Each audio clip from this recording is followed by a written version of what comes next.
Hello, welcome to this week's Coaches Show. I'm your host, Jeremy Qualls, and with us is Coach Erica Powell, head coach of the Brentwood Lady Bruins softball team. Coach, you're a rookie on the show. Congratulations for being on the hot seat. We're going to have a good time. We're going to talk about your team. Okay. And what a good team that you have. You have done a wonderful job at Brentwood. This is your second or third year? Third year. The last 2 years, let's just look at the last 2 years combined. Okay. 56, 17, and 2, if I did my math right. 21 and 2 in district play in the last 2 years. You're sitting right now 25 and 6 on the season, 11 and 0 in district play. How about that to go in 11 AAA to go undefeated? That's pretty special. That is super hard. We have great teams in our district and great coaches, and you know, our goal all year long was to be the #1 seed, not necessarily be undefeated, because we wanted to get the best seeding for the tournament. But you know, and we've had some tough games. A lot of these games were not easy. So to go 11 and 0 is a big deal. Our kids were really excited. Well, you had a huge game earlier this week. It was kind of like on collision course with Paige. Paige started out hot and kind of lost a few games in the middle, maybe some that, you know, I think Coach Hill would agree that they probably shouldn't have lost, maybe to Spring Hill. But then they came back and, you know, Jenna Johnson is a great player for them, and she's committed to Alabama. She is. If I'm not mistaken. And you guys played on Monday, and WCTV was there. Here's the package for that particular game.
As you can see, it was a game that I had marked down. I thought this is going to be a really, really good game. Right. And your girls came out 9-0 and won that game. We were expecting a tough game, and we knew all year long, and not playing them till the very end was very nerve-wracking because, you know, they beat some big teams, and they had an injury with their pitcher, who I had gone to scout them and watch them play against Indy in that 1-0 game, right. And that was just a pitcher's duel. It was awesome. Both pitchers, the Indy pitcher did a great job. this, the pitcher from Page, she was shutting them down, and that's what we were expecting. But we faced another pitcher who was also very good. We had 2 breakout innings where we scored a lot of runs. So. Well, you mentioned scouting. When I had Coach McClory from Independence Baseball last week, he shed some light on some things I never knew. It was interesting. He was talking about his catchers and how the catchers are the quarterback and the point guard for the teams on the baseball side, and that his catcher, he's so fortunate to have a catcher that calls the pitches. He doesn't even have to call the pitches. So I'm curious on the softball side. I'm going to ask you, are you one of those coaches that in football they script the first 5-6 plays? Do you have things scripted that like you want to do? You know what your first calls are as far as pitches goes? When you go to scout, you mentioned going to see the other team play. You're looking at tendencies of batters, weaknesses maybe potentially. Well, what are you looking for? I am a pitcher. Okay. And so I would consider that my strength as a coach, which is why I have people who coach hitting and outfield as my assistants, because those are my weaknesses. But I do know pitching, and I do a lot of scouting. I'm old school in that regard. I go and write things down. I visit other teams, and the biggest thing I do is my pitching charts, and I do this with my assistant coach, and we chart every single pitch. How about that? Including the ones that are fouled off. Now, are you pitching, when you say chart, is write this them what down. called throws are or what actually happened? So I will call like whatever signal I give, a rise in, and we'll write rise in, and if she fouls it off, we put an F for foul. If it's a strike, swinging, looking, if it's a fat pitch or she misses it, we write that down. And so then at the end, we go back and look. So like, especially district games, if I'm playing them a second time, I can look and see that even though she didn't strike out on a rise ball, she swung and missed it twice. So these are pitches I know that I can throw. We're going back to it. Yeah, you have to. And especially with people like Jenna Johnson. Right. I mean, she's going to hit the mess out of the ball, and she did against us. And we only gave up 1 hit against her, which I was glad. We were able to get her to ground out by throwing her up and in under her hands, because if you let her get extended, it's still going to be in the air and hasn't landed yet. That's how hard she's going to hit it. So. Well, this is fascinating. There's a lot of people that maybe watch this show that may not have a whole lot of insight on baseball. Me being one, sitting across the table, I'm an old basketball guy, so it's so interesting to hear this stuff. I feel like I skipped something. You're an old pitcher, so tell me about yourself. People don't know who you are. Tell us about your past, where you went to school, where you played, where you've coached up to this point. Well, I am from Middle Tennessee. I went to Friendship Christian in Lebanon. That's where I played softball, and I actually pitched for Troy. It used to be Troy State University, but now it's Troy University under Coach Davis, who was a Hall of Famer there, 21 years. And so I did pitch Division I softball, and I loved it. Had a great time. In that division, Troy, Sanford, help me out. It changed. It used to be the Mid-Con, then it changed, but MTSU is now in their conference. Are they Conference USA now? Yes, I think so. All right, gotcha. But it has changed a couple times over the past years. But yes, and then my first 2 years of coaching were at a junior college, actually. And I decided I liked the high school level better. I'm not big on the recruiting. Sure. I like the high school level because you take a group of kids from all different backgrounds and talent levels, and it's about building character. It's not about creating great softball teams to me. It's about, figuring out what your role is and getting the best out of every player, whether they're super athletic or not. And so I started at junior college, didn't really like it, and my first 2 years of high school were in Alabama. And then this will be my 11th year of coaching high school softball in Tennessee. And stop prior to this, you came from? Beach. Beach High School. Beach High School. I coached for 3 years, including in 2012 when we were 49-4, and I had 5 Division I players. It was awesome. We were ranked 6th in the country. It was awesome. Yeah, still good friends with a lot of those players. And before that, I coached at Friendship, where I graduated. I've heard numerous stories from Coach Darren Jones about Beach High School, Mr. Carville, and how fun all those people are with it. So, and we're glad that you're over here with us now, because what's happened is, if I'm not mistaken, you finally broke the string. So, like you, I'm a data hound. I mean, I crunch the numbers on every sport. I love the fact, you hit on something also about the relationship piece and how important it is at the high school level. If you don't have that relationship piece in place, the kids aren't going to buy in. No, they're not. Don't matter how good, how bad, and everything in between. Right. You've got to have the relationship piece down. You do, and every kid on your roster is important. From somebody like Hannah, who is obviously one of the best players I've ever coached, to maybe a freshman or somebody who doesn't get to play and whose job it is the dugout to make sure we know when the runners are going. There is not a person on our team who isn't vital to us winning, and we talk about that every day, and we try after every game to pick out 4 or 5 people to say something about, whether it's she put a perfect bunt down or she was there to back up the throw, because, you know, Hannah may get 10 or 15 strikeouts and she's going to, you know, stick out. But we have other players who are doing small pieces, and all those pieces are important to us, you know, being a successful team from the top down. Well, a lot of people overlook that relationship piece. They Right. think that a coaching, you know, we're going to go in here, you're going to do it our way or the highway, and the kids just automatically, well, it's not. It's so much more complicated. It is. And every single day there is a slice of that onion that you peel back and that you have to either repair or slice the next level Right. back. You know, so it's so complex in that relationship. And I love that you say that. I think that's such important. That was what drew me to the high school level as well. You know, you got a chance to make a difference in kids' lives. You know, it's very important. And this is what I love. I was telling you about being a data hound. 118 kids signed last year, $10 million in athletic scholarships for the first time ever. And you start comparing that to, first off, you start in the state, and it's not even remotely close. You know, we're always known for academics, high ACT scores, but when you start looking at $10 million worth of athletic scholarships to only a 5%, you know, 5 percentile, that 5th percentile of people only get to play collegiate sports, and it's less than 1% at the Division I level. We had 68 of 118 to go. That's so, amazing. I mean, it's pretty neat, and I think you realize that now that you're over here with us. And I don't know that, you know, when I was outside of Williamson County, I don't know I knew that, but you broke the streak for me. So when I meant there's 2 sports that eluded us in all 22 sanctioned sports that we have not qualified for the state tournament. In the 4 years I've been here. Okay. And you broke the streak last year for me. Now I need you to bring home that hardware if you can do that. You think you can do that? I mean, that has always been my goal as a coach, and I make a joke about it that I'm cursed at the state tournament because of 11 years I've been to the state tournament, 8 times as a head coach and once as an assistant coach. And I don't ever finish in last place, but not in first. I've finished 3rd several times. I've finished 4th several times. And I just want to get to that championship game, so that hump I'm trying to get over. There was one other sport. Would you dare guess which one it is?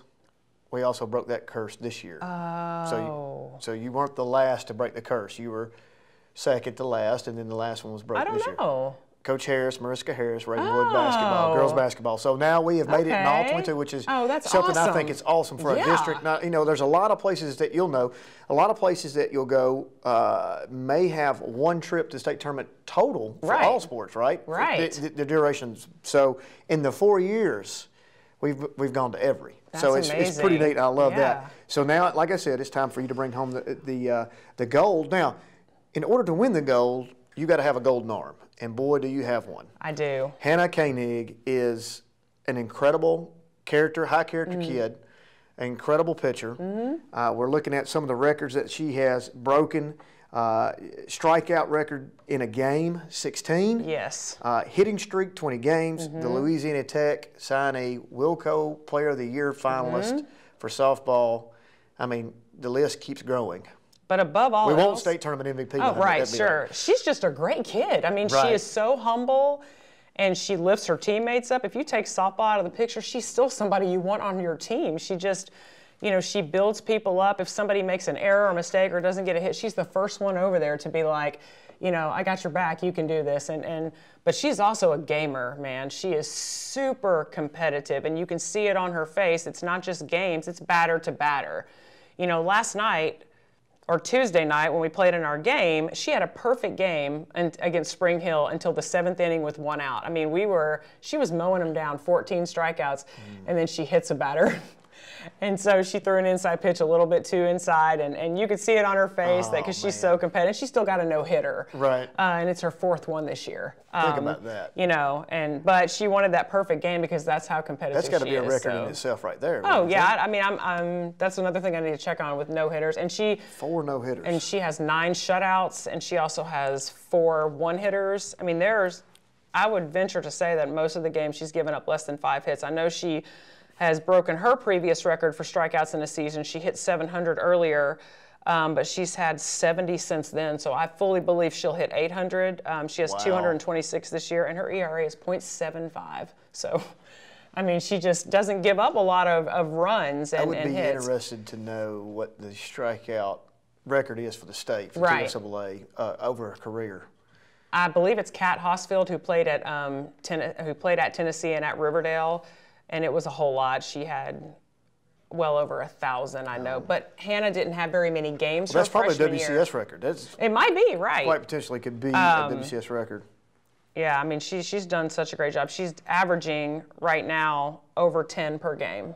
So. Well, let's talk about, you mentioned your coaching staff. To talk about those folks real quick. Who are they and what's their responsibilities? One of my assistants is Brooke Kleinfelter, and she actually played for me when I was at Friendship, and she teaches in Williamson County over at Oakview Elementary School as a special ed teacher. She loves being over there.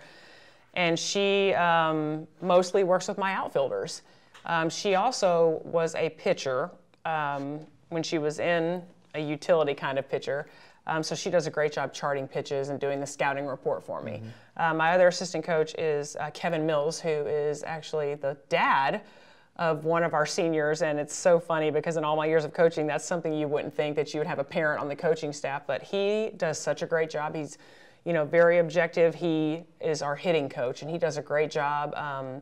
I put him in charge, like he's in charge of our next practice before our tournament starts, for us to have a fully offensive practice. He watches a lot of film, looks up a lot of drills for us, and he really does a good job with the hitting and the bunting aspect of our game.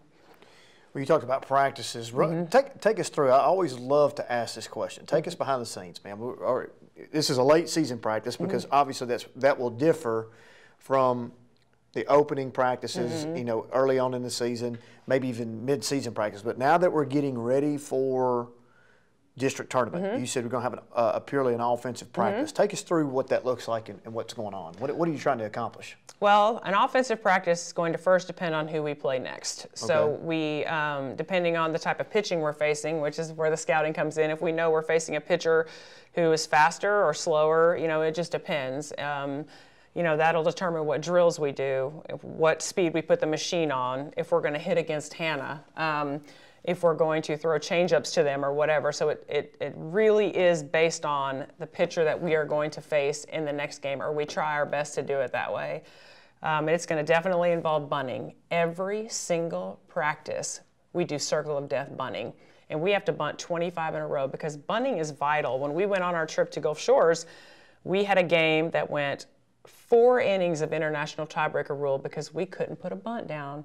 And I told him at the end, bunting is as important as the home run. If we don't put a runner in scoring position, you know, so that's something that we focus every offensive practice. We're going to put a bunt down, and we squeeze in a lot of runs. We did it last night, or we did it Tuesday night. We love to squeeze in runs. I think it's a lot of difference between baseball and softball. There's so many. I think there's much more manufactured runs in softball by laying down the bunt or the slap bunt or putting people in advance on them and then hopefully getting a hit or something off of it. Right, because we don't have a lot of home run hitters. We had way more home runs last year than this year. So we play the short game. We're going to get your job as a leadoff batter, get on base. We're going to bunch you over. We're going to find a way to score you on either a sac fly or whatever it is. And that's, you know, that's not easy too. That goes back to the relationship piece, you know, in basketball. Let me put it in terms where I can understand it. Some of the big guys think they can shoot threes. That's not your job. Right. If you don't have that relationship piece down, right. Hey, you're not a home run hitter. Right. We're going to manufacture runs. Right. And, you know, some people may have their feelings hurt, but, you know, the proof's in the pudding. When you win, you start manufacturing those things so everything kind of rolls in place for you. So, I mean. And that's because our emphasis is that you're going to go so much further when you really, really make up your mind that it does not matter who gets the credit. We don't have one person on our team who gets a win and one person who gets a loss. We all get the win or we all get the loss. So whatever your job is, you know, let's say you strike out and the next person gets the big hit, that's fine. Everybody has a job, whether it's putting the bunt down or whatever, and you're only going to be successful if you're a family, and that means that you don't care who gets the credit, as long as somebody does their job. And that's the key. So let's look at your roster. Okay. You've got 2 seniors. Hannah Koenig, obviously we've discussed. Kayla Mills is the other one, which is interesting. My center fielder, yes. Okay. You've got 5 juniors. So your class outgoing, quality-wise, is pretty heavy, right? With Hannah, particularly with the kind of career she's had. So what do we have to look forward to in the future with 5 juniors and 4 sophomores? My 5 juniors, 4 of them are in the starting lineup, including my catcher, who was the district offensive player of the year last year, Ansley. She is verbally committed to play at the University of Tampa, so she is already committed to play in college. And she's 5 feet tall. She's a little girl, but man, she packs a lot of power, and she's got a good arm, and she loves playing. Very passionate player, and Kaylee Seidel, my shortstop. Also, I'm going to nominate her for Defensive Player of the Year. That kid will lay out and field any ball, throw from her knees. She just goes 1,000% all the time. Those are also 2 of our associate captains, which we took from Coach Laviolette, to have not just a captain staff, but you have captains spread throughout your team in different areas so that the leadership is spread out. So you don't, if you have more people with leadership, then more people are held accountable and are invested. Hence the A on their jersey. That's right. And so that's a big deal for us. So yeah, I've got a really good junior class, leadership-wise, athletically. So that's going to be exciting for them to come up in their senior year, and I know they're going to do a great job too. So. You've got 4 sophomores that'll be bumped up to juniors. One of those is somebody you just spoke of, Elizabeth Laviolette. Right. It's kind of an interesting nugget of information. Happens to be the daughter of Coach Laviolette of the Nashville Predators that I'm sure nobody knows about right now, right? Right, so, ever. What's his interaction? I know that he goes to games. I know those guys kind of want to be low key when they go watch their daughter play, but. He's at the games when he can. He is, and that has been so impressive from day one. Number one, Coach Laviolette and his wife are such great people. I mean, they are super low-key, laid-back, nice. They're kind, and he'll be, like last year, he'll be playing in the playoffs, and then the next day he would pick her up from practice. He was very involved. Kristen is at most of our games because she does not travel during softball season with him, but he has been at a ton of games, and it's been pretty low-key until last year when we got to the state tournament and the Tennessean found him and so on. And come on, then man. They start blasting it. And so this year it's been a little bit different. We go to games and people want to get their picture taken with him. But, for example, when we played our Summit game, which was won 5-4 on a play by Elizabeth at first base. Hockey play. Yeah, as Charles Pulliam dubbed it. I know it. She dove back in and barely beat it with bases loaded, and you could see him in the stands jumping up and high-fiving other parents just like any other dad. He was screaming and jumping up and down. It was awesome. So he's been very supportive and invested in our program and coming to games. It's awesome. And he did the fundraiser for us in the fall where he was speaking, and he is the one who gave us this idea where he said, he doesn't just have captains on his team, he has associate captains, and he wants leadership spread to different classes or to different positions and to different parts of the team because, the more the leadership is spread, the more that person is going to be invested in the success of the people around them, and it has really helped us to have, not just 1 or 2 captains, but 4. So. And that's a great premise because in the hockey world you have different shifts. You got leaders within those shifts, right? So you got different pieces. Now I'm going to give you a shout out about something. Okay. You do a fantastic job, not only at coaching but of the Brentwood community. And I don't know, and I hope that people recognize this. Obviously, you're very savvy on social media, and I appreciate that because it helps me and my job keep up. But at the same time, I see that you're the ultimate team player. I see that you're cheering on the baseball team, the football team. You're at the games. And that's not all the time that people, they may show up, but you're really, I think the genuine feeling there of you want everybody to win within that community, and I really appreciate that. And I look at the coaches I work with. Coach Crawford is one of the greatest guys I know. He's been out of his way to be nice to me and supportive of softball. Coach Campbell, a legend. But she's the one being supportive of us. Coach Shirley and Miles, basketball. I love going to basketball games. Coach Moore winning a state title. That's pretty awesome. All of his baseball guys, including his own son, have been or are in my class right now. So absolutely. What do you teach? I teach 11th grade honors English. Honors English. So this is not a typical basketball PE teacher. We're teaching honors English at Brentwood High School. Yes. Where the average ACT score is 27 plus. That's right. And I'm the ACT testing coordinator too, so I'm big in the ACT training. Impressive. I hope people watching this understand how impressive and how hard this is. Coaches, we have such good coaches. Let's talk about that. District 11 AAA. Oh, yeah. Our softball is getting better. In the last 2-3 years, you've seen it progressively get better. Coach Buchanan at Independence turned that thing around. Coach Hale at Page. Lindsay's going to get things rolling at Franklin. It's just, you can see it getting better and better and better. And, how difficult it is to teach and coach here is saying a lot about, particularly your job, what you've done. It is. It's hard. I mean, teaching, but academics, I'm a nerd first. Academics has always been my #1 priority. I love what I teach. I love my content area. I'm the person who reads those classic books for fun. But yeah, it's definitely hard That sounds like Coach Crawford talking, right? Right. It's definitely hard to balance academics and athletics, especially this time of year. But we have really great teachers and coaches in our district, and you can definitely see what they've done, you know, because just for Lindsay at Franklin, for example, you know, she won 4 state titles in high school at Saudi. She knows what a championship program is. And, you know, those kids at Franklin, we were beating them badly in the beginning, but the last game was 6-1. They were making diving catches. You can see the progress she's made with those girls. All right, so let's talk. We got 2 minutes. Okay. Let's talk real quickly. District 11 AAA tournament. This is the current standings right now. Okay. Brentwood, as you know, you're #1. Is there any automatic bids to region with your #1 seeding? No, we do not. So you have to play it in. Only one gets in, or the top two get in? All right, so that's different than baseball. All right, so the play-in game for that right now is Ravenwood and Centennial. You'll get the winner of that. Loser goes home. It's Franklin and Centennial. Franklin and Centennial. Pardon me, I have messed this up. I messed up baseball it's fine. It was awful.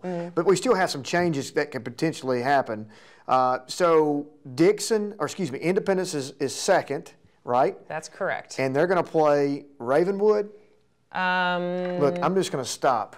Let's just talk about who you're going to play. You're going to get the winner. They would play Ravenwood, yes. Okay, Ravenwood, I got that right.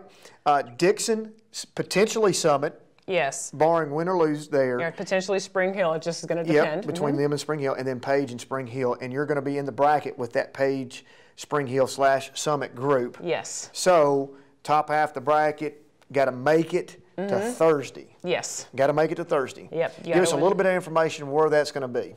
Okay, so hopefully, if you win, you got to win 3 to make it to the region. You know, so Friday will be the first game, and then Monday. Locations? So they're all at Summit. The first round on Friday is going to be at the higher seed. The game starts after that is Summit. Saturday. The losers bracket games start at Summit High School. Wilco's. Congratulations, yes. Coach of the Year nominee. You went last year. Just lie to the people and tell them how cool the event is. It is amazing. It was so much fun. It was great. I mean, just to see all the kids celebrated was the best part, and I'm so excited my team gets to go. The parents are coming. They're all super excited. You do a great job. It's amazing. We love it. Well, I'm glad that you enjoy it. May 14th is that. Yes. You don't play region that night if you win, do you? Well, if we do, I'm hoping I can reschedule it. Well, so we can go to the that's a good problem to have. It is. Okay. It is. And it's a problem I want to have. Coach Erica Powell, Brentwood Lady Bruin Softball, you are officially off the hot seat. Thank you for coming. Great job. Thank you. Thank you for joining us for this week's Coaches Show. We'll see you next time.